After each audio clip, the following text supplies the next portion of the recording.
wait. And baby, I'm TFC till I die.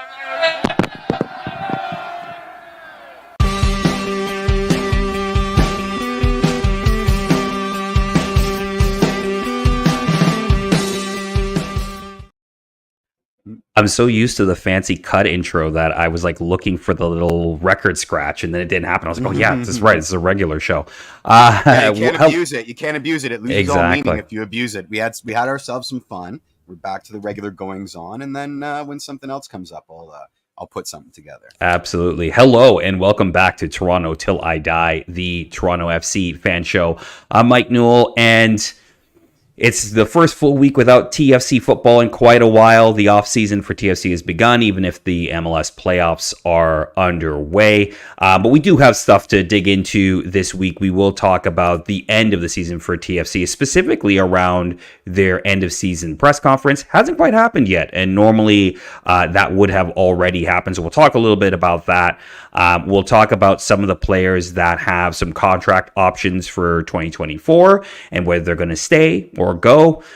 We're going to start a series where we start talking about the over-unders that we did in preseason and see how hilariously wrong we were on a lot of them. We'll just sort of do a little sampling of that. We'll talk about the janky MLS playoff structure and how much we don't like it. We'll also do some little bits and bobs from around football. And of course, we will get to the burning question presented by Nextdoor. So like I said, lots to dig into with my co-host, Jeffrey P. Nesker. No Michael Singh this week. But Jeff, how you doing, man? I'm good. I'm looking forward to this little cheat on the over-unders because I've had them prepped for a few weeks. And naturally, no Mikey Singh tonight. And naturally, we're going to do them again when we have Mikey Singh, on the show when it's all three of us, as it should be. But I think it would be a cool little cheat. And we've chosen three, that I think are particularly egregious or actually some a bit close to the line. And hopefully we can all make fun of Mikey Singh because we'll all know how bad we were and it'll be a discovery for him. So we can all pile up on Mikey Singh when we do, when we actually revisit these in all honesty. As for my week, man, it was a breeze. Now that we're washing the stank off of this season, because so much of I've been given a bit of clarity. So much of this year was us dealing with crushing disappointment at the same time as we were trying to report on crushing disappointment. And I think at a certain point, like equality kind of gave way, and we were sort of dealing with it in tandem, almost as knee jerk as the fan base proper. No apologies for that, but it's nice to have a bit of clarity, and I know people are complaining about no end of season media clear out day, but it's kind of a blessing in disguise. We've been agonizing over the state of this club for quite a long time now, and it's been nice to not, until today rolled around. Yeah. I think that's obviously by design from the coaching staff, from the club. Give the players a week off. Like, don't talk about it. Like, just have some time to breathe. I think we all needed that breath. Like we said on the last show, for the last, let's be real here, probably since maybe mid-May, maybe even early May, we've been just talking about how abject this team has been, right? Really, since May. Absolute suckage. Yeah, and it's draining. It drains on you after a while. And, we've talked about sort of our, like, how do we find different ways to say the same thing over and over again? But I think that week was needed just to, okay, it's over. Now we can kind of take the step back and do a little bit of that processing of, what the hell really happened here, and go into that. And you brought it up, so maybe we should just jump right into it. Sort of this situation around the end of season locker clean out, GM, president, players kind of press conference that we normally have at the end of every season. So usually at the end of the season, whether it's, again, during the regular season, as it's been the last couple of seasons, or playoffs, a couple of days after the season's over, say, you end on a weekend, by Tuesday or Wednesday, you have a big press conference where generally the players they'll have players come out and talk about the season. Usually the GM is going to come out and talk about the season, obviously, and plans going forward. And then usually Bill Manning comes out and speaks to the press. That hasn't happened yet, and there has been no indication yet on when exactly that will happen. There has, however, been indication that it will happen. So yes, I think that's important to clarify. That's correct, right? Like, so it will happen, but it is interesting that it hasn't happened yet. Now, basically, it sounds like just kind of like fans, TFC players got the week off. And then are probably going to be back in training this week. As John Herman kind of mentioned before the season ended, that he tends to keep the players that he is looking to keep around for 2024 in camp for pretty much the maximum amount of days he can, because there is a release date, I think, November is like, in 2 days. But at some point in November, they have to literally stop playing because they have a mandatory CBA break. Yeah, and December 1st is when they turn into pumpkins. They have to announce, regardless of end-of-season pressers, regardless of any inter-city shenanigans, MLS has a cutoff. They have to announce what decisions they've made on options and that sort of thing. I think it's actually exclusively options. I don't know if anything else is bundled. No, it's just options. So it's player options. So certainly, December the 1st, we get some answers. I mean, do we actually need a presser? Because we've amassed a network of Toronto Till I Die spies, that DM me all over the place. Obviously, where Victor Vasquez is concerned, I make no a secret of my absolute adoration of the man. So, our spy network was working double time to deliver me some pretty awful effing news today, if true. The other thing is, who's going to be at these pressers? At this point, there's nobody left. And if they're trotting out Berna and Lorenzo for the end of season presser, you can miss me with that. Like I got to wash my hair. I got better things to do with my time. So. Yeah, it will be interesting to see which players come out. You would suspect Jonathan Osorio will be one of them. He usually does them. After that, it becomes actually quite interesting to see who will actually go up in front of the mic from the player perspective. Well, we'll get into it in a second in terms of the players that are on option. I actually wouldn't be surprised if they retain him if they can keep his number low. But, it will be interesting to see outside of Jonathan Osorio, like, who will it be? Will Sean Johnson speak? Will somebody, will somebody like, will they have Quajo speak? Will they have some of the young guys like Kobe Franklin speak? Like, we're not quite sure. Normally you go into these and you're pretty sure, like, okay, there's a general vet kind of leaders in the group that are going to, speak at one of these press conferences. But at this point, I actually have no idea. Yeah, I have no idea who would do it. And that if Sean Johnson speaks, that's going to set TFC Live aflame, that he, it infers that he's staying around, which could be another false dawn in a series of false dawn. Yeah, Sigurd Rosted. I mean, like, we're going to end up with people that, like Shane O'Neill, hey, what does he have to say about it other than concussion protocols and stuff like that? Well, I would actually be really scraping the bottom of the barrel here. Yeah, I'd be really intrigued to see what some of those guys say. Like, I know we want to see the big guys speak, right? We want to see the DP speak. Maybe not this season. I don't. But you generally, in a general sort of regular year, you'd want to see like your DP speak. You'd want to hear some of the other prominent players on your team speak. But I would actually be very interested in some of these players who are going to be more depth guys next year, who are probably coming back, to get their perspective on things, right? Because I know they don't talk a lot, and there's probably sometimes a reason why, but at the same time, like, you want to get a perspective from them in terms of just what the locker room was like, what the how much validity there was to his reporting, from everything we've heard from the people we've brought on this show who are more around the club and from a media perspective than we are. It sounds like a lot of that stuff from that Athletic article that came out and subsequent things that have come out since are quite accurate, right, in terms of how things were happening. So I'd love to get their perspective. Understated.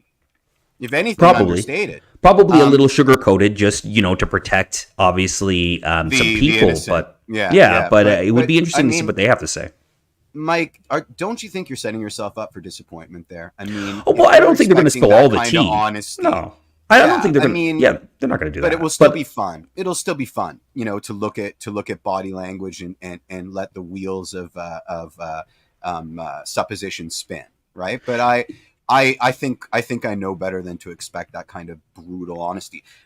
I mean, with the state of the club being what it is, we may actually get that kind of insight. You know what I mean? Like especially if it's a player on their way out that's got no skin in the game anymore. Well, if it's a player on their way out, they're not going to go up. Yeah. They're not putting them up there, right? They're not going to put them up there. And I don't think they would spill like tea or anything like that. I think what they would it kind of be like the way Jonathan Osorio addressed it, which is like, look, these broader questions around, was there a brotherhood? Like, were players together? Where did this go wrong on the pitch? Why did, the team seem to collapse so easily in the face of any type of adversity, right? And I think you can glean a lot out of those type of answers. Absolutely. And of course, look, there'll be better people than me to ask those questions at that press conference. I actually think it will be one where a lot of press will be there in, again, kind of to pick up the carcass a little bit. I think so. I think you're right. Yeah. Yeah, they'll be there to pick up the carcass a bit, and whether that happens this week or it happens early next week, it will be an interesting watch for sure, especially when, Jason Hernandez and Bill Manning. We don't know if Sean Rubio will speak as well, as he's just joined the team. John Herdman will definitely speak as well. But it'll be interesting also to see their takes, right, in terms of how this goes. And of course, everybody will be looking, again, I think, a little knives out for Bill Manning once he speaks. But that's sort of the state of the end of season press conference. And a lot of people are kind of looking for that. A lot of people look forward to it at the end of the year, good or bad. But let's quickly look here at the Let players. me interject just because our chat is on fire. Okay. And there is a couple things. I don't have my chat tab. Usually I do. No, don't worry about it. Yeah. So G Money Talks just asked, when does San Jose announce they're not buying Ayo's contract? And I believe Tertz answered him yesterday on socials. He's coming back. Yeah. So he played 14 minutes for San Jose. He didn't play much. Gonna buy his option. Yeah. And then the second one, the other ones are about CPL stuff. I might bring them up later. I might not. But Joao says, and it's Wow or Joe. I mean, whatever. I'm trying. Mikey Singh's been avoiding my early season comment on JMR's time running out. Still waiting on a postseason comment. You don't have to look far. Mikey has, in so many words, essentially said that, if not now, then when. And if you look at any of the postmortems for TFC, and I'm talking about Matt Doyle's on the MLS mothership, the stuff going on with Tenorio and his ilk on the Athletic, there's all a special mention of JMR this year more than any other one, because we've been down this path before, and it's becoming habitual to say, is this going to be his year? The general consensus is it's now or never for this guy. So Mikey Singh may have not said it explicitly, but the general vibe is most definitely it's put up or shut up time. If I could, I get that. He's still not even 20, right? Like it's hard for me to just cast it off. I mean, I don't think he's been helped by the fact that he's had a different manager every single year he's been a pro. And the hype has really, really, really, really been the bad thing for him. Absolutely. Mm-hmm. Yeah, I think the hype hasn't been a help. I think he's had different managers asking him sometimes to do different things all the time, right?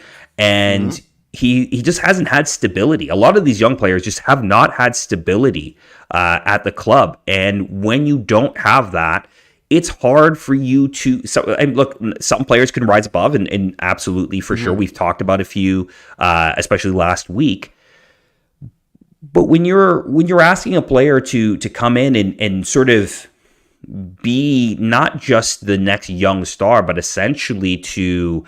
the hype of not just Toronto FC fans and within our fandom, but in MLS fandom as well. Like if you look at other ratings, like he was a 22 under 22 player, right? He was in like the Guardian, He was in the Guardian, like 5 years. Exactly. Like and that's kind of the hype machine around players.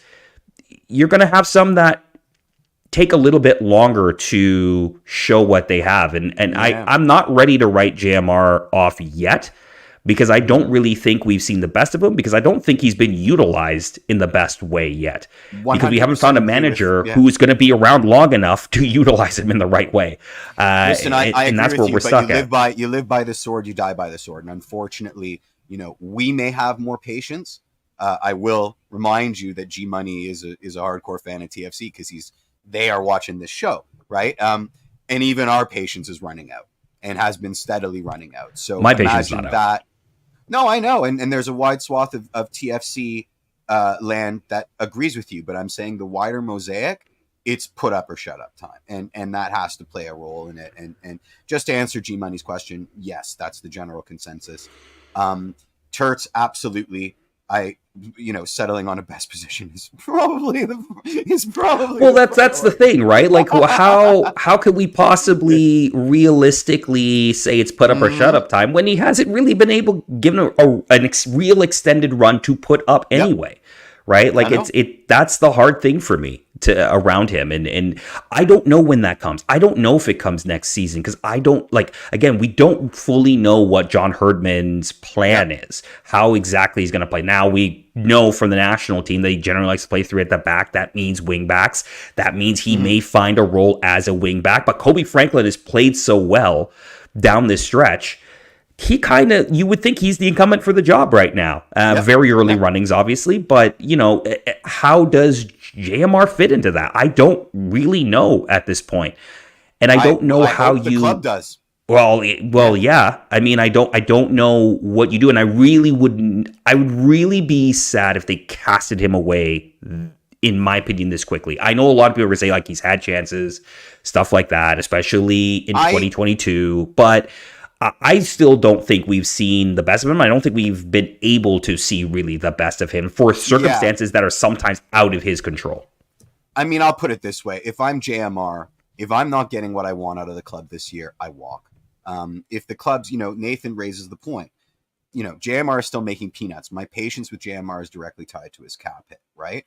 I get the impression that there's a lot of that logic going on at TFC's upper echelons.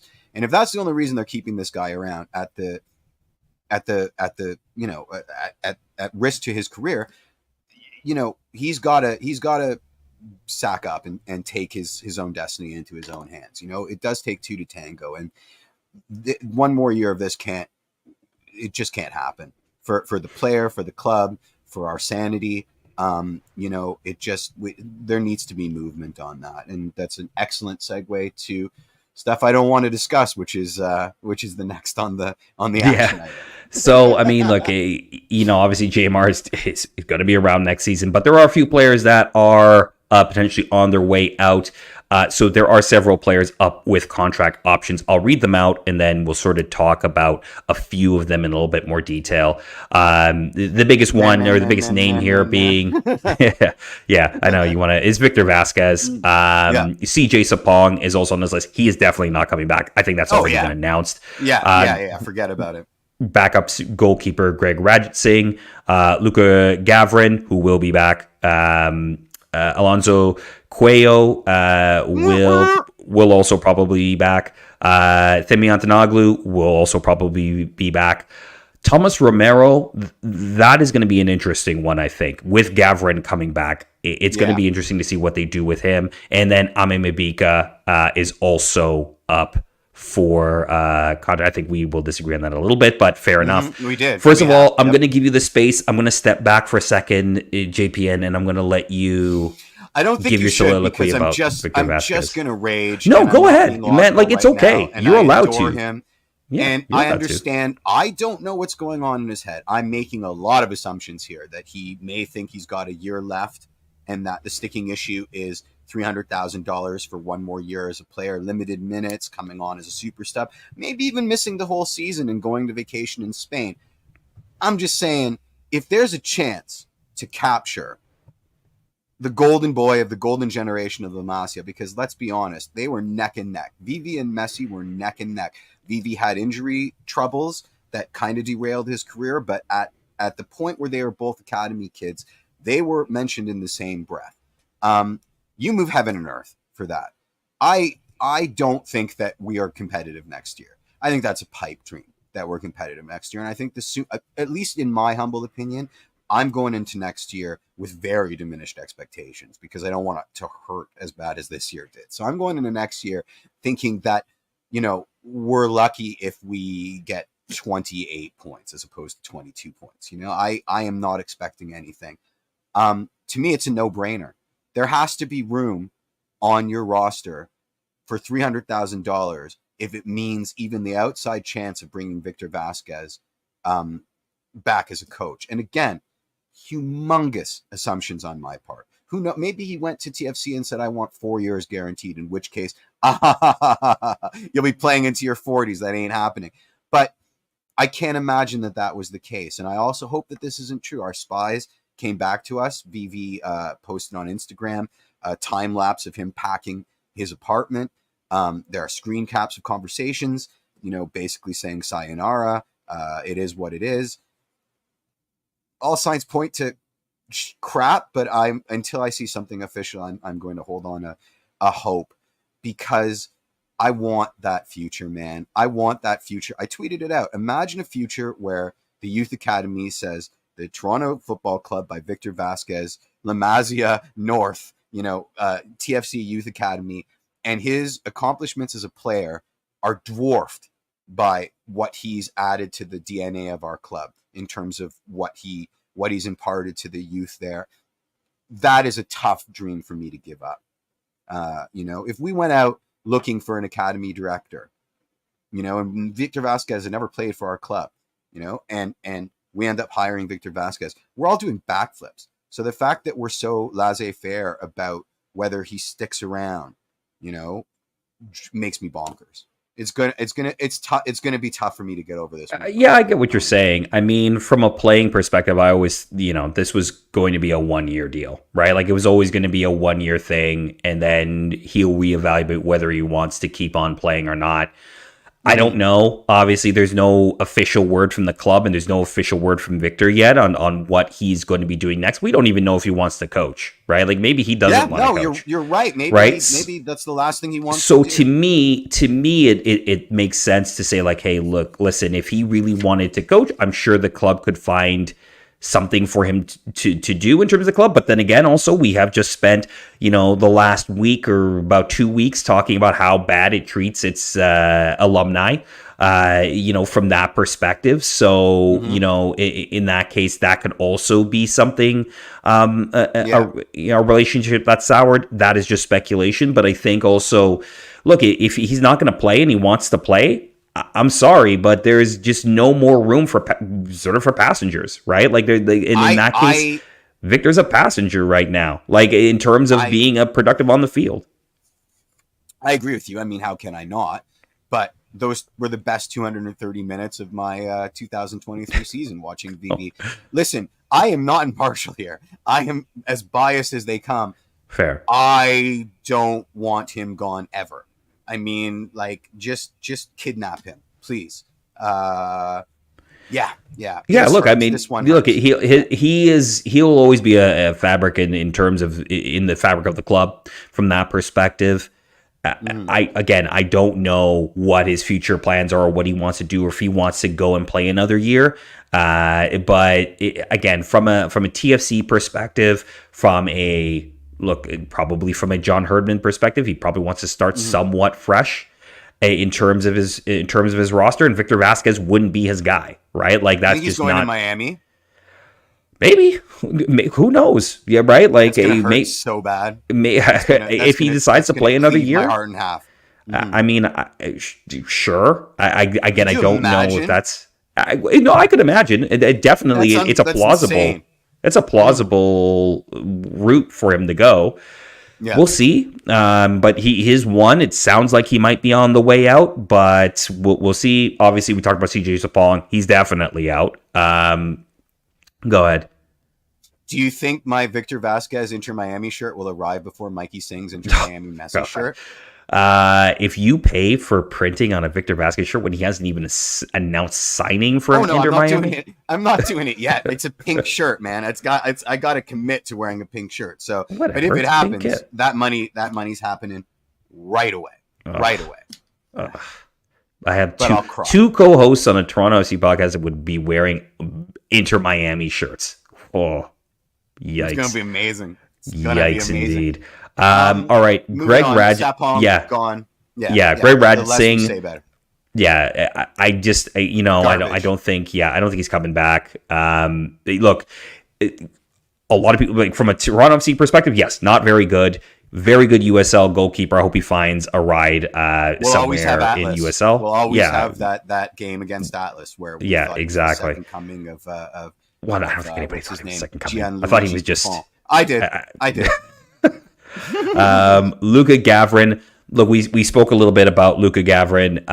Look, this is a player that is, for a goalkeeper, is still essentially a baby, but showed really well. Now, oddly enough, gave up the same amount of goals in almost the same amount of games as Greg Radjitsingh. I'm glad you mentioned that. Yeah, so that is a case. But I do think that a lot of people see a future for Luka here at the club.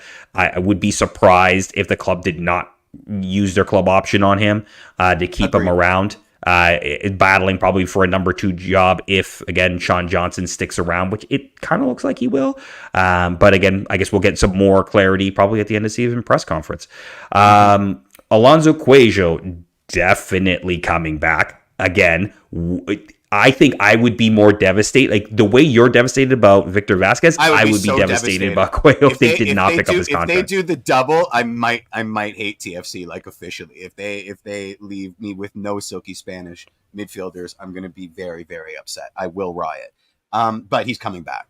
He's coming back. Most likely. The thing that's surprising about him is he's 24 years old. In the same way that we're constantly surprised that Lucas McNaughton was 28. He's a rookie, but 24 is a little old to be a rookie. Well, he played full college ball, right? Plus, he played a full season at TFC too, right? So, like, he's one of those guys who is Spanish, but and spent time in the Atletico Madrid academy, but actually came to the U.S. for university. For college. So for college. Smart guy. So he definitely did. I think he did the full 4 years there. Demian Antonoglu, as I trip over that name, he will definitely be back. He is somebody that the club really value as a player, especially as an outside back, as a left back. So Demi will be back. Minutes. He does need minutes. He does need minutes, and I think he needs more than TFC 2 minutes now. Like, I think it needs to be 100%. More than TFC 2. He's in between levels because he murders it at the MLS next level. He's quite capable, but I haven't seen enough at MLS first team level, and I don't want him to slip through the cracks. So he needs minutes desperately. Yeah, kind of almost in that Luca Petrasso kind of role, where then when Luca Petrasso got minutes, let him go. Okay, here's an interesting. So Thomas Romero, some people were mentioning this in the chat here about what to do with him. Came in as clearly Bob Bradley's number 2.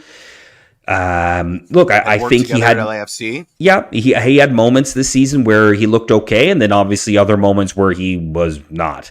But again, it's one of those things. It's one of those things where I think part of it was him, and part of it was he was a victim of circumstances around a bad defense and a bad midfield that gave away the ball really easy and put him in really bad spots.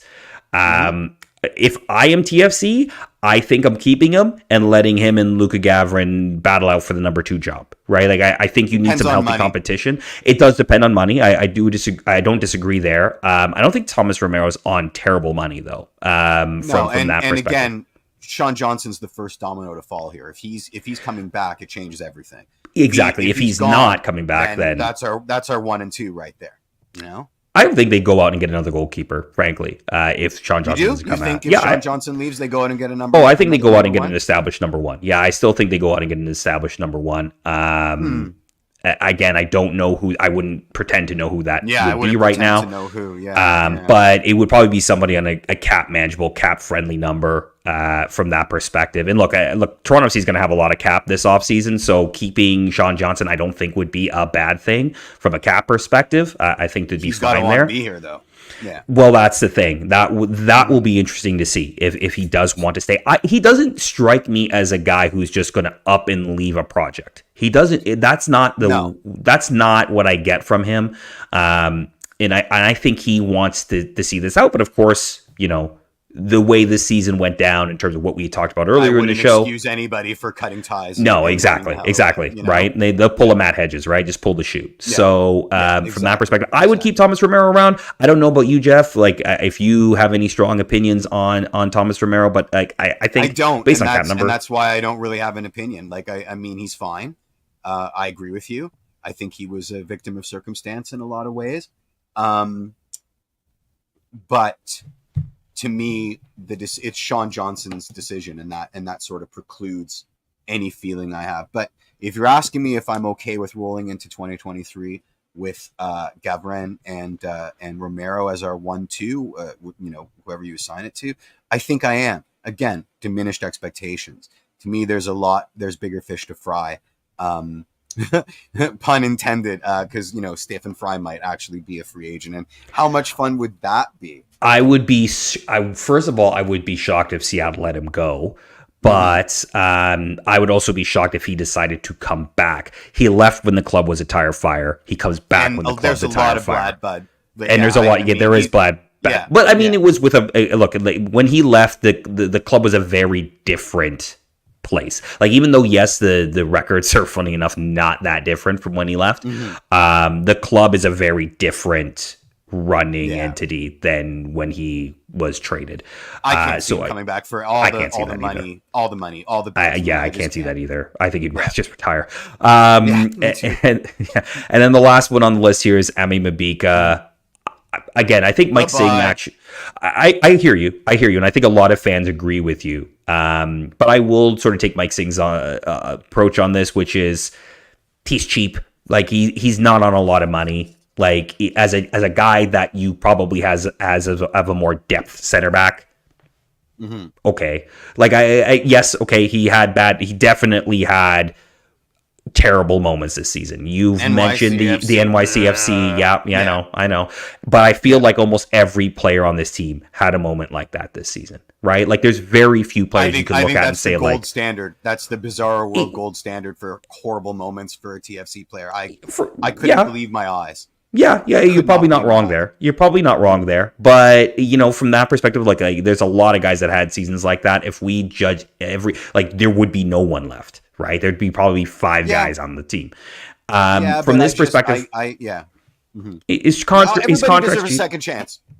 Everybody deserves a second chance. Exactly. And look, I think his contract is cheap, and John Herdman, if he has a specialty as a manager, it is taking guys like Emi Mabika, putting an arm around him. Well, he'd probably have to get on a step ladder and do it, but and sort of building his confidence back up. If you can get Emi Mabika to where he was when he started with TFC, which was, again, look, we were all like, oh my God, like this. Yeah, we know he's got it. Massive guy. He's got it. Like, he does got it. Like, he's a decent, I won't say great, but decent dribbler. Like, he can, if he's sort of aimed the right way, he can definitely be an aerial threat and a depth piece on your team. I'm not saying he's going to be your starting center back. He probably should not be your starting center back. But as a depth piece, I don't think, based on the money, it's a bad thing to bring him back and sort of say, hey, look, you've got a year and show us what you got. And then after that, we'll see, right? I don't think that's the devil, exactly, right? From that perspective. Because I just don't think TFC is going to be the premier free agent destination for MLS free agents this year. Put it that way, right? Like, you don't? Well, we'll see. I mean, look, I think there's kind of there's two ways to look at it. One is that, yes, TFC have been craptacular for 3 years and have been bottom of the table and a little, at the bottom of the league for the last 3 years. The other way to look at it is the way that sort of Sean Johnson and Matt Hedges looked at it, which is like, if you can get it right here, right? The money's here, the infrastructure's here, the ownership will spend now, depending. Yep. You could potentially, really be onto something, right? I would tend to think that the club's right now sort of at the former than the latter, but there are some free agents that will look at it and say, like, if I can come in here and we can be decent, then, I can get the vibe back. That's a good spot to be. Capture another Michael Bradley. Somebody that looks at this and sees it the same way that MB4 did, as a landing spot where they can do things that they've always imagined in their career but never had the forum to do it in, and at the same time resuscitate an ailing franchise and bring it back to the upper levels of MLS. This could be, I hazard to say it because craptastic, but this could be a good thing for the club. We might be attracting exactly the kind of players we need. Yeah, absolutely. And just in the comments here, just a couple of people were asking about Brandon Cervania in terms of his injury. Like, he will be back next year, but it's an ACL. As far as I understand, it will be sort of like mid next season. He might be back. He may get back a little bit earlier, depending on recovery, but it's pretty much like the idea is that he's going to be out for a while. And he'll probably have to, do rehab stints at like TFC 2 to get his fitness back up and things like that. Yeah, it sucks. It's a pretty pervasive injury, 100%. Training this week, I don't think anybody knows if there was training this week. So in terms of training, again, what I've heard and what has been told to sort of us is that the club should be back in training this week, and then they will be, off. I think for the mandatory waiting for the press conference time. And then essentially. Exactly, and then it's exactly, and then it's just when do they hold the press conference? So they may do it after the training sort of sessions are done. Again, we don't know yet; nothing's been official, but they should be back in training. I think this week is what we've been told. What are they training for? Just to keep fitness up, or because this training session is kind of an island of meaninglessness, right? Like they're not training for a game. No, they're not train after this is done, they're probably not training for a couple weeks. So I don't really understand this. Do they just like? Yeah. So John Herdman actually addressed. I think John Herdman addressed this in his press conference prior to the final game of the season. Like he wanted to keep the team around. He kept basically why you send Ibarra back early with only one game left. Like, why do that? It's only one game left because in the season. TFC 2023. Yeah, and the thing is he's not going to be around, right? So the idea is that he's going to keep the players in training that he is planning to keep around for next season and restart in kind of working on his principles, right? There'll be some on-field work probably, but a lot of it is probably going to be sort of in a dark room with a projector, right? And talking about the things he wants to do in video and stuff like that. Training, right. I got you. But I think it's going to be trying to lay that groundwork heading into training camp in probably late January or early February. So that's sort of the point. A lot of MLS teams do that. Like the ones that get out of the playoffs early, they actually keep the players training until sort of the mandatory time in which you have to let them go. It makes sense. It's less time to get unfit, right? More time, mandating boiled chicken and rice. I totally get it, but I just, I don't know if the ends justify the means, which is kind of the story of Toronto FC over the last three something odd seasons. All right, you want to do our little cheat now? Let me get just one really quick question, just one comment here that I just want to address to it. And Nigel just asking about, is Javinko still training with the team? That's a great question. Of course he is. I don't know. Actually, I don't know. Nobody's addressed it since John Herdman took over the training. Taking over the training sessions. Yeah. The answer is we don't know. But we do. We do in our hearts. We all know in our hearts that Seba's there. We'll feel. Well, he has it. Basically the club is said you can come and train here whenever you want. Now, whether you're training with the team all the time or not, that's another question. Gregory Vanderveer special, and he didn't even have to punch the gaffer in the face. So, I gotta double check. Amazing. I feel like John Molinaro might have said this, and I apologize if this is not the case, but I did think he said that Javinko was no longer training with the team now that Herdman was there, but he's still using the facilities to stay fit. Amazing. So that's amazing. As far as we know. TFC has a gym membership. I love it. Exactly. All right. Let's do these over-unders. Let's do these. We're cheating because we're going to do these again when Mikey Singh is here. So anybody with notes, remember, first up, DeAndre Kerr. Ooh. DeAndre Kerr. He's a guy who I don't think gets enough love. I think he might be, aside from Jaquil, the best prospect that Toronto FC has that's signed right now. Over under 4.5 goals. Last season, he had 3 goals in 26 appearances. What do you guys think? Yeah, under. And under just simply because I don't think he's going to get the amount of appearances he got last year. I agree with you, Mike. I'm still very high and very bullish on DeAndre Kerr, but I 4.5, 5 goals with maybe less appearances. I'm under. So I think DeAndre Kerr is going to play a big role for Bob Bradley. So do I, actually. I really do. I Okay. think Bob's kind of touched on him a little bit. I think he could be a really Well, where would he important play option him? for them. Where do you think he'd play him? Because he Either can through play the 3 middle- positions, right? He can be a midfielder, he could be a winger, or he could be an out-and-out striker. Exactly. He has a lot of potential. I love a lot of his starting points too. He's got that power, that pace. His first couple steps are electric. Kurtz I'm McGurt's is really high high on him. Kerr. He's got him down for 8 goals. He's which a decent means baller, man. TFC is scoring 66 goals this season. Yeah, To we're go against So far. conceding 66 last season. I love it. Woo, boy. Such sweet summer childs we are. I know. Me with my blurred background. What the hell was I thinking? Oh, man. Yeah. Remember when? Remember We were, when? So hopeful. obviously the over under was 4.5 goals. I believe his total was 5. His total was 5. Yeah. Did you pay attention to what our shouts were at the? Yeah, I would. think, You and I were under. You and I went under, Mhm. and Singh went over. So Singh won that one, and Turt's actually also won that as well. Yeah. Way to go, Turts! Shout out yeah. Turts, man. Jeez, Yeah, well, smart. look, it's funny because I think we all went in with the premonition that Diamante's going to be fit. He will be the number 9, and for at least 2 games he was, But I don't think anybody could predicted that he would be down for that long. Look, and I do think that we were right in the sense that we were all still very bullish on DeAndre. We all thought that he had a lot of talent and could bring a lot to the club. And look, I think that, again, he had moments this year where, again, he looked like he had taken a step forward in terms of 100%. his play. Still got things to work on for sure. And he's definitely not the finished product by any stretch of the imagination.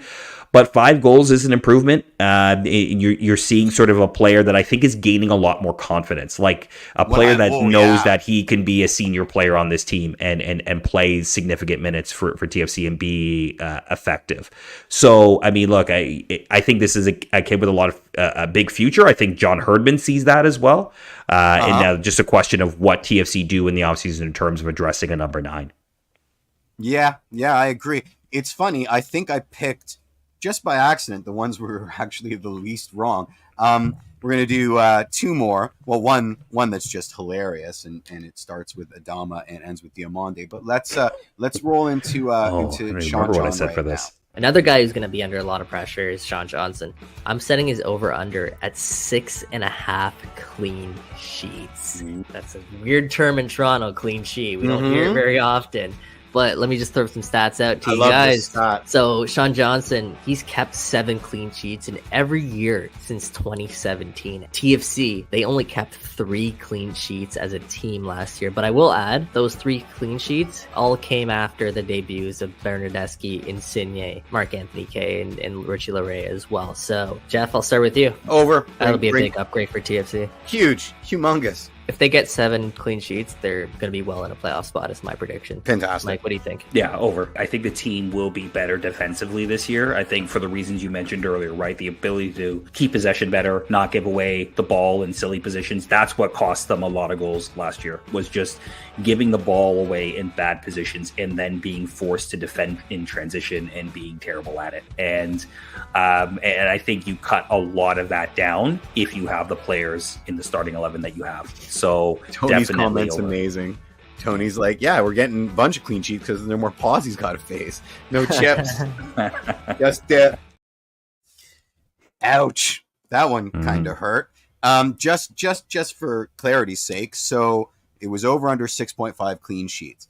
The actual retail price, the actual statistics were he got 6 clean sheets, 24 goals allowed, 52 saves in 20 total appearances in 2023.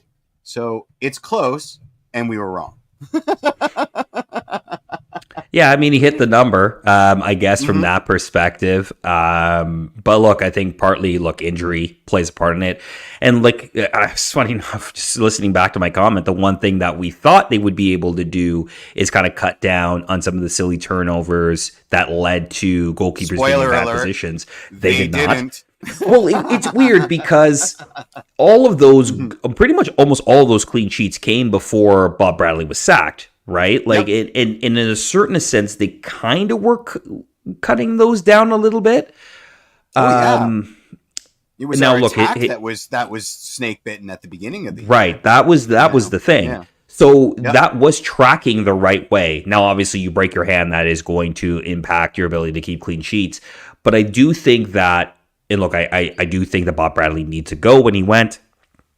But it did speak to the fact that there was a little bit more of at least a game plan on how to defend as a team. 100%. Not saying they did it well all the time, but it was pacing to be over 6 clean sheets. I think if Bob Bradley had stayed, but obviously, things happen the way they have to happen. But I think he would, if he doesn't break his hand, I do think he gets at least 7. I'm opening up that to the chat, but once again, we'll be able to revisit this when we actually do this for real. When all three amigos are here. All right, bunker up, everybody, because here it comes. Last one of these little cheats we're gonna do. I'm enjoying this. I think I'm gonna enjoy it even more when we go through the whole run of them. But here it is.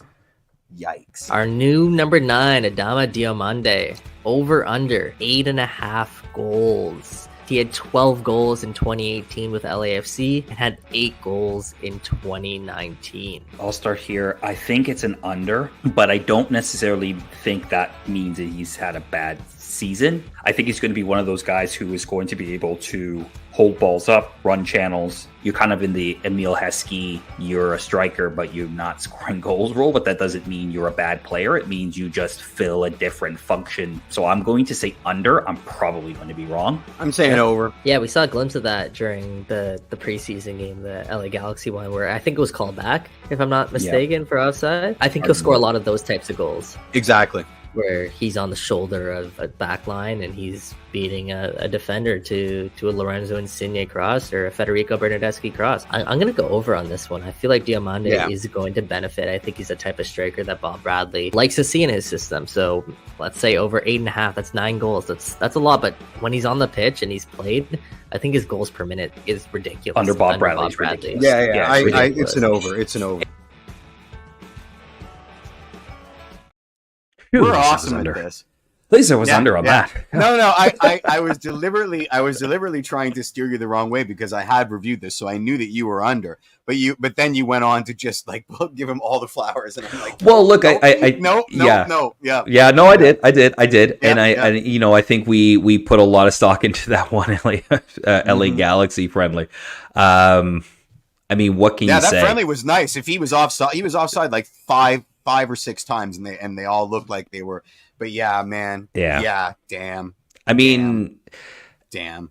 Yeah. You could maybe say what would it have been like if had he been able to stay fit and sort of get into a rhythm. It's one of those things you'll never know. I don't know what they do with him. He's under contract for next season, so I don't know what they do with him, if they buy him out or what. But which is I would assume that's what they're going to do. But because he's not. Well, he's not on an insignificant number. Like, he's on a pretty big number. So I would suspect that that's where they use their buyout this offseason. But, I mean... Yikes. Yeah. Is he the worst signing in TFC history? I mean, that's a good question. He hasn't played. Terrence Boyd is pretty up there. Terrence Boyd's up there. Terrence Boyd played, and he gave us member berries. He gave us that PK. He gave us those... Yeah, you want to call that a member berry? I do. I think that ball is still in orbit, Jeff. Would you be able to pick Adama Diomande out in a lineup? Yes. He's been on our books for a season. I don't remember what he looks like. I'm being honest. If I bumped into him on the street, I wouldn't know what he looks like. And we paid him $600,000. I want that job. I want to be that guy. I mean, he's my hero. But I do think Unfortunately, it's been glossed over by the absolute S sandwich that has been this year for TFC. It's got to be up there, man. I mean, it's tragicomic how bad a signing this is. Yeah, it could be. Maybe that's when we put into the chat for those that are watching. In your opinion, what is the worst TFC signing? I'm probably still going to go maybe with Terrence Boyd. Edgar Akeche's up there as well, but not necessarily. Always have that Houston game. Always got that Houston smoking game. By the locker rooms. Edgar Akeche, my guy. But we'll talk about that. I'll leave that for the comments. Who you guys think is the worst signing? Diamante definitely is in with a shout. Definitely in with a shout is one of the best, one of the worst signings ever. It's inarguable. It's ridiculous. It's absolutely ridiculous. It's ridiculous. That was fun. I think we're going to really enjoy doing that. Yeah, we'll see. You'll all get a laugh of how shocked Mikey is on the we were. That we did. Yeah, exactly. Erickson Gallardo, that's a terrible signing. That's a really good shout. Signing. He's now in USL, I think. Shout.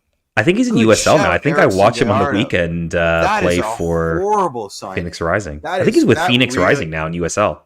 Oh my God, what a great team for Erickson Gallardo. The Phoenix is not rising.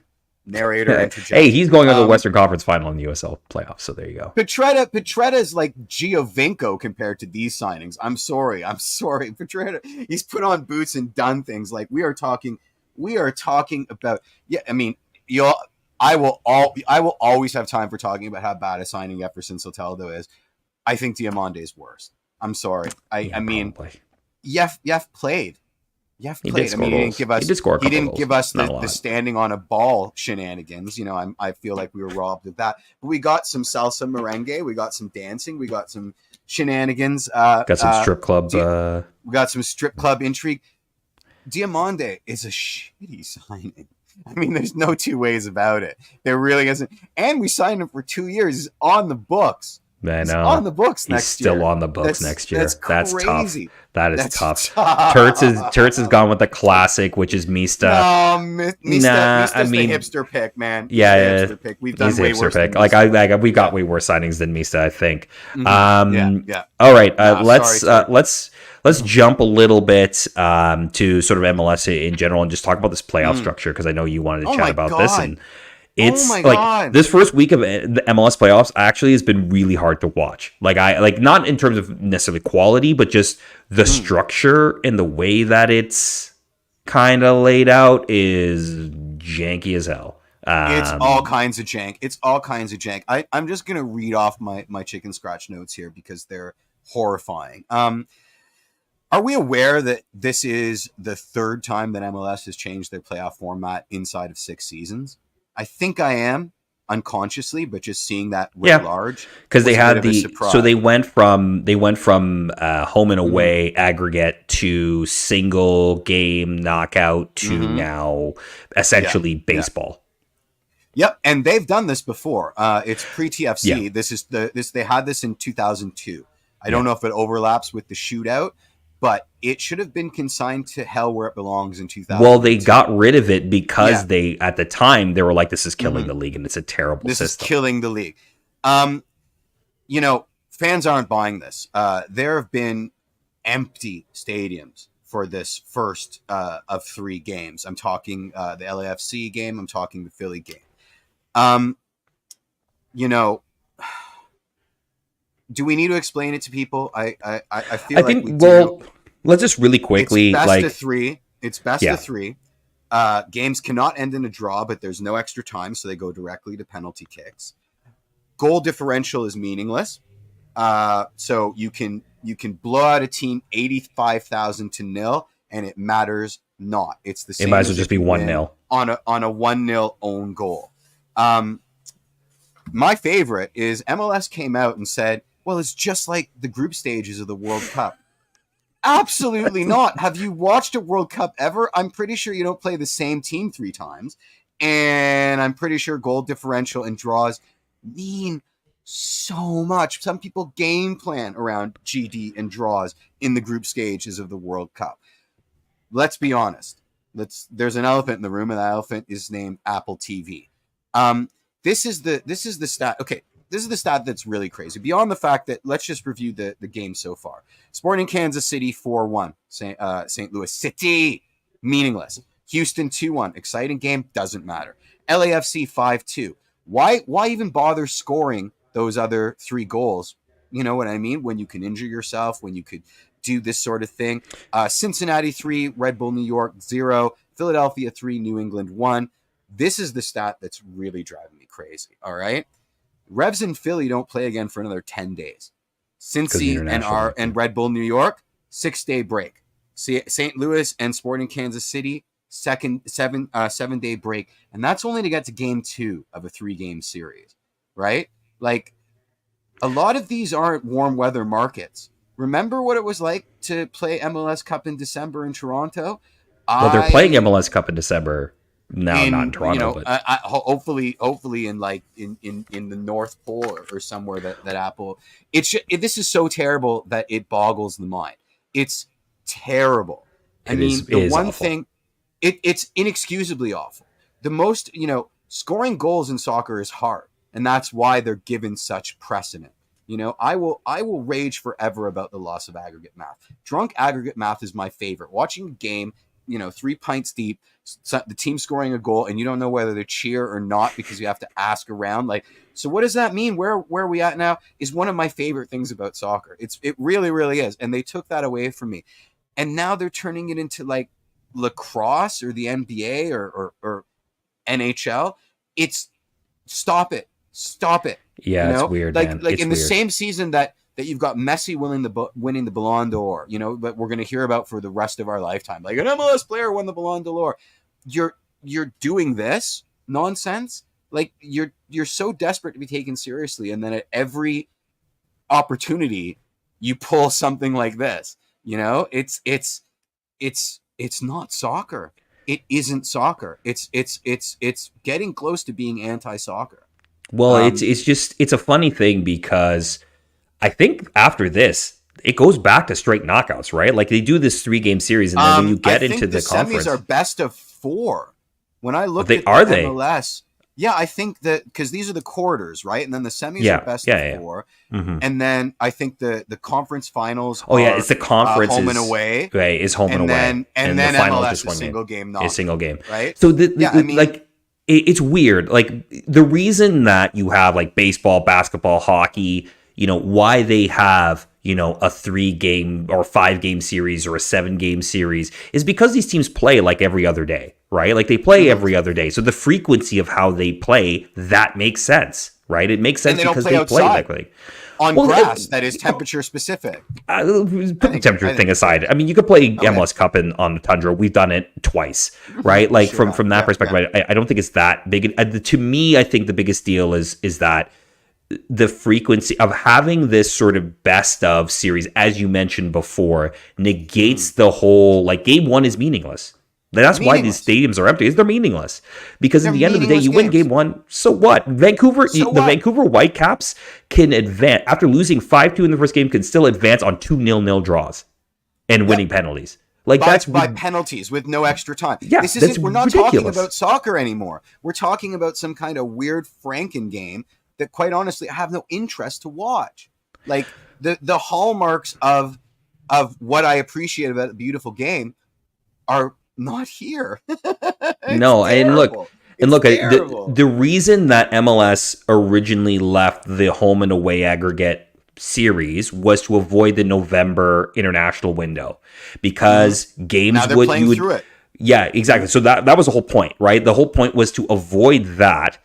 So they went to single elimination so they could be done. So MLS Cup could be done before. So when we went to MLS Cup in 2019, right, like that was the whole point. It was single elimination so that we would be done by November or whatever it is. Like it was November 9th, I think, was MLS Cup. So that we'd be done by the international break. And you didn't have a massive break in between like a conference quarter and a semi or a semi in the final. That was the point. And like I like personally, I think we're both on the same page here where we do think that a home and away, if you're going to do playoffs, a home and away aggregate score, or even if you don't do aggregate, that's fine. I'm Please for do aggregate, but I love aggregate. if you don't want to yeah, do aggregate, because I get the point of not doing aggregate, right? Like I get people who do not agree with aggregate, and I get it. But or at least away goals. Really, it's away goals is really what we're talking about here. They're wrong, but I can see why they don't. But I see why. But like or if you're going to do single elimination, fine, do single elimination. Like last year's playoffs, kind of fun, right? Like it was single elimination, and yes, okay, that means your top teams could have a bad day and get knocked out. Right? Like that could happen. But if you're going to run a playoffs, you have to accept the reality that could happen. So to have this now where essentially you're baseball and you're playing like you're playing a wild card round to get into a 3-game series and then play a 4-game series or a 5-game series to then play a home and away and then play a final. Like what? What is that? Like that isn't, like you said, it's not soccer. It's not soccer at that point. And look, a lot of players, a lot of managers have come out and in their roundabout way without, saying something to not get fined, have kind of come out and said like, this is nonsense. And I will not be surprised by the time we get done MLS Cup that the competition committee has come around again and said, we're going back to home and away. Like I won't be surprised if they change it next year and it's back to home and away. I will because I don't think they get to make that decision. I think they're beholden to Apple and it's a long deal. So but I think Apple. But look, if Apple look at these ratings right now, and from what I've seen online, the ratings are not good for the start of these playoffs. And if they can go back and say, look, home and away makes sense. You know when the games are. You can sort of explain aggregate. It's not that hard to explain. People got it. And again, look, everybody uses the 2016 East Final, right, as the shining light of why home and away rules, right? Why it works. Every goal mattered. Literally every goal mattered, right? Mm-hmm. So from that perspective, I think I could see them going back to at worst, I think they just go back to single knockouts again and just they kind of deal with it. No, I think it'll be measured out because Apple will concede, this idea was stupid, but we still want maximum amount of games, so we'll probably slowly peel it back before we get to that single elimination thing. We haven't even broached the issue of fixture congestion and the potential for player injuries and all of that other fun stuff. That's a whole other. No one ever talks about it, right? Like even we're not talking about it. And I think that's the most important aspect of all of this is that you want a quality product. Forget about quantity. We want quality. And I think that's where the disconnect is here, right? We're going so far in the direction of quantity that we've forgotten, we've abandoned quality completely. And we're gonna pay for it. We're gonna pay for it. And just to say, like, if people are saying, you're complaining because TFC are not in the playoffs. Well, look, if TFC were in the playoffs, you also have to contend with the fact that the Argos are also in the playoffs. And now you have this idea of when do you get the field? What is the condition of the pitch?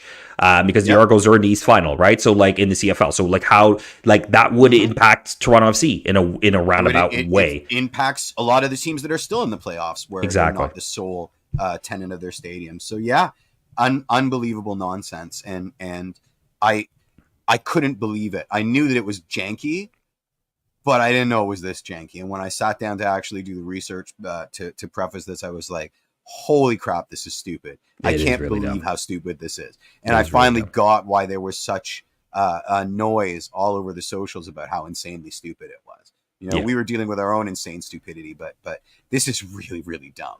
It's really, really dumb. And it's what happens when you have business people deciding on things that they have no business deciding on. It reeks of overreach on Apple TV's part, and I don't think anybody can say otherwise. And I hope cleaner heads prevail because this is insane. And I do think that the quality of the playoffs is suffered already. Yeah, fair enough. Let's go into a quick couple of odds and ends. I know, look, if I'm going to talk a little bit about CPL Final, so if you don't like it, you can tune out. I completely understand. Yeah, but I will. The vitriol we were getting. I know, but I will actually bring this around to TFC, actually, because the reason I do want to talk about it is actually it does come around to TFC a little bit. Now, really quickly, Forge FC have won the Canadian Premier League title for the fourth time out of 5 years. They won 2-1 after extra time, 90 minutes that were meh, and then 30 minutes that were like, holy crap, this is a completely different game. I love that first 90 minutes. I loved regulation. You love the first 90 minutes. I was in the stands. That 90 minutes was two teams that did not want to lose. Yeah, so I they actually saw it as a really, really, really nice chess match of two really well drilled teams that knew their opponent inside and out, and because they played each other completely like 8 times negated. this year. Yeah, and just completely negated what the other teams were doing. It was an absolute stalemate, and I mean, I know. Listen, the AT was unbelievable. It was unbelievable. It was. Go back, you can see the highlights. The cup was won on an Olympico, which find me another cup final where a guy wins it on an Olympico. But I wanted to talk about the CPL finals really quickly in relation to TFC. Obviously, a lot of you know, I live in Hamilton. I used to work for Forge. I was in the stands. I talked to a lot of people who listen to this podcast and watch this podcast. And it was interesting, the comments I got from what am I going to do now as a fan? Look, the final was great. It was sold out. And if you're listening on the podcast, you can't visually see me, but I air quoted. But, I think that there are people that are starting to think about whether or not they're going to kind of pick one over the other, right? Like hardcore like me, like I'm like, obviously I'm always going to go to TFC. That's just, obviously unless I have to work, I'm going to go. But there are people that are just kind of like, I don't want to deal with their TFC's bullshit anymore, right? And look, I kind of get it, right? Like, there are a lot of things that have been happening with ticket pricing. I know it's frozen this year, but a lot of people got a 25% or some people up to a 25% hike last year, and it pissed a lot of people off. And there is this sort of like, look, I can still watch football. Yes, the quality is not going to be the same. You're not going to have an Insigne or, a Javinko or an outdoor on the pitch in a CPL game. No Insigne, I'll only watch CPL. Yeah, right. Like, I mean, from that perspective, but I think there are more people starting to have that question about whether or not TFC is worth it for them anymore. One team's a dynasty, one team's in the crapper, right? These are the kind of conversations. Yes and no. Yes and no. Yeah. A lot of it wasn't.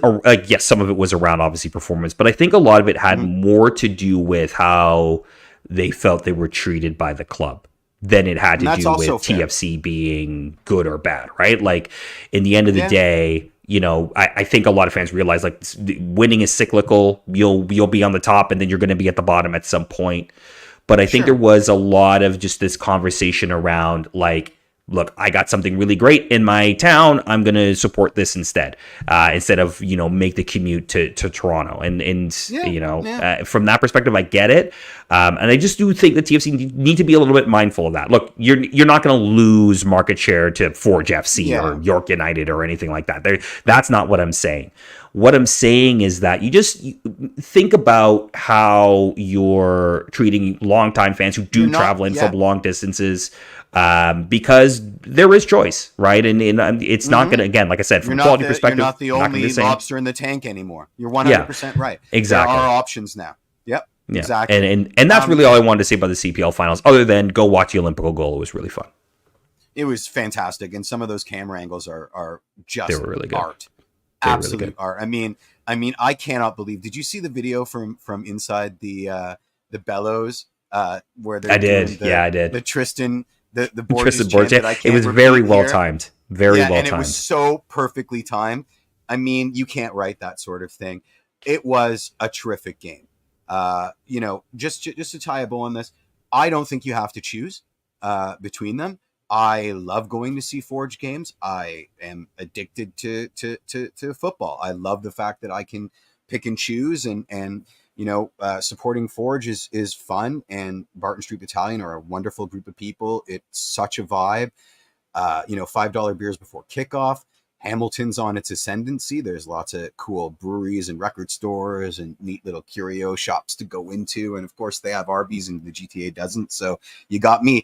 But yeah, I don't think you have to choose. It was a great game.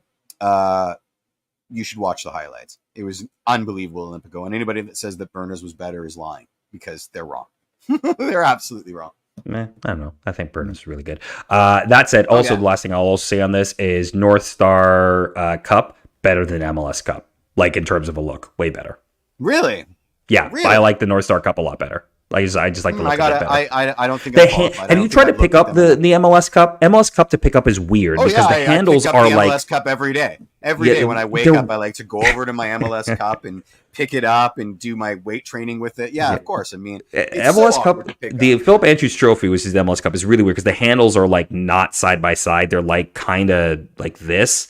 Like they're kind of like one hand is in front of the other as you lift it. It looks like you're priming for a punch. Well, it does look. Well, that's what you do when you have to pick that stupid cup up. It's like it's weird. The handles are not. It's anyway. Well, it's not enough a plate about anymore, cup design. So obviously it wins. Right? No more microwave plate. Yeah, it was in danger of being dropped immediately by anybody holding it. So I'm very glad that they got something. Microwave plate done. Every time you picked it up, you feel like you needed to get a bottle of Windex. All right, you wanted to touch a bit on the passing of somebody that's really important to the club. Yeah. Rest in peace to Ryan Smolkin, founder of Smokes Patinery, who also designed the crest that's behind me.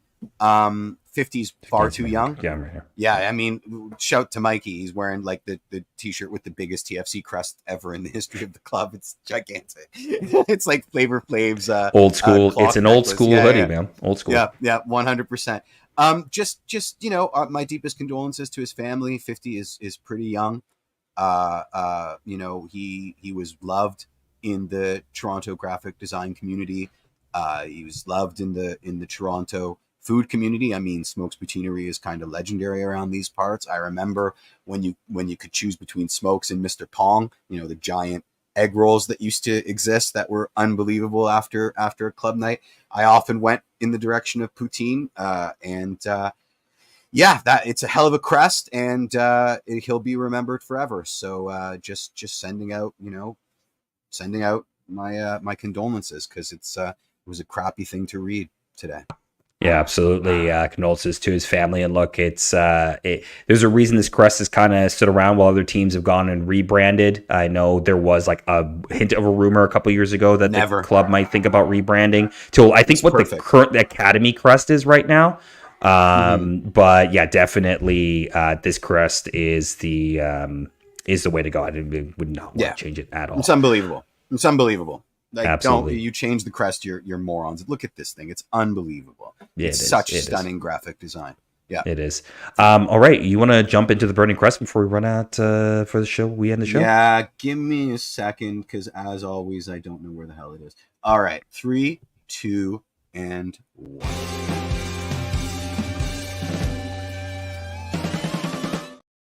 The burning question presented by Nextdoor. Nextdoor is the official community app of Toronto FC. It's also where you connect with the people, local businesses in your neighborhood. Download Nextdoor and find all those TFC fans in your neighborhood, like on the Toronto FC fan community. We've been posting, interacting, things like that. We'll continue to do that during the off season, so you can download the app on nextdoor.ca or at the App Store. The question we asked this week was just, now that the 2023 season is behind us, is there anything that gets you hopeful or excited about the 2024 season? The three of us, briefly touched on that last week on the show, but we want to get sort of what you guys were thinking. So a couple of responses here. Graham Barwell just says, even if we double our point total and we still don't make the playoffs, and in a league where it's not easy to do that with the cap, how about we win half our home games? And yeah, exactly. He misses hearing Depeche Mode for the last 3 quarters of the season. Fair enough. And then please club make a decision on the Italians by end of November. That might be tight, Graham. I don't know if they can. It might be tight, Graham. Yeah, to pull a decision on that, because that's gonna. Maybe just touch on that really quickly, because I feel like obviously that's the big question from a player roster position. What do you do with the DPs? I still think one of them stays. I actually think one of them is going to stick around. I don't know which one. Both of them stay. I'm being honest. I don't think they're going anywhere. Yeah, I could see a scenario where because it could be really hard to get rid of them. Again, do you just let them go on loan? Does that even make any sense? like from a club perspective. I don't know. I mean, I think the sooner that their vapor, we can start to heal. No, I think a lot of people think that. But I also think that we are being held hostage by our overspend on those two, and it's going to be next to impossible to extricate ourselves. I don't know. Knee jerk. I don't know. I mean, end of November. Where is that land in the calendar of Serie A recruitment? Because that's obviously where they'd like to go back to. So I would measure that against where the Serie A teams are at. I don't know about that. In terms of that's what I'm saying. Or Saudi Arabia, or the Chinese Super League, although they're not really spending the money anymore. No, they're Saudi Arabia. Yeah, I don't know, but I agree in theory. I mean, I'm on record. No, that's the first domino that has to fall. So yeah. For sure. I think you might be able to move or loan one of them. I don't know both. John Herman's got a big job in terms of getting these guys on board. If we're willing to loan them with no fees to Juve, or Sampdoria, or any of the innumerable Serie A clubs that are going to do us a favor by taking them off our hands while we still pay their salaries and they occupy a DP spot, we could loan them yesterday. The fact of, we're circling this sunk cost fallacy thing, and I've said way too much about that. Everybody knows where I stand on this issue. Yeah. So. Fair enough. Yeah. Sandra writes in and just says, maybe we'll get a red jersey. It must be time for the white and gray one to be retired. It is actually, it's now done. We will get a new away kit next season. I know it's an alternative, but if the primary one seems to be the pink energy kit, let's get a red alternate. I think that I don't think it is. I actually think the red gray Onyx, it looks like a away kit. It is the home kit. That is home kit. I'm saying we're getting a new away kit, so we are getting. That's our home kit. I love Sandra. I really do. She's one of my favorites. I don't understand this hate to the kit. I love the kit. Obviously, I'm biased because I'm very good friends with the gentleman that designed it. That being said, it's the inverse of the 2017 kit. It's smart AF, and I think it's a really sharp kit. Far be it for me to be, whoa, I've never run counter to the prevailing wisdom of TFCLand before. This is an entirely new experience for me. But I think it's a lot of nothing. It's a nothing burger. Who cares? Just as long saying that, please let's not do a half and half Harlequin kit again, because I really despise that kit. And even at 75% off, it wasn't cheap enough. Yeah, no, nothing for me other than Vibes FC kit all the way. Let's go for it. Jorginho on Twitter just writes in and says, Rubio is a very astute hire, and the Rubio Hernandez Herdman axis is a lot more modern in terms of how MLS teams are meant to operate, as opposed to just Bob. Expecting mostly fairly astute moves this offseason. Yeah, that's sort of my feeling as well. We'll see how they work together. I kind of just my TFC PTSD sort of gets up when I see three guys that may have three different ways of looking at things, trying to make decisions. It brings me back to 2012, and that was like a terrible. Yeah. But again, club ran very differently at the time. You have three very smart gentlemen in the room trying to rebuild the club. We'll see how they go.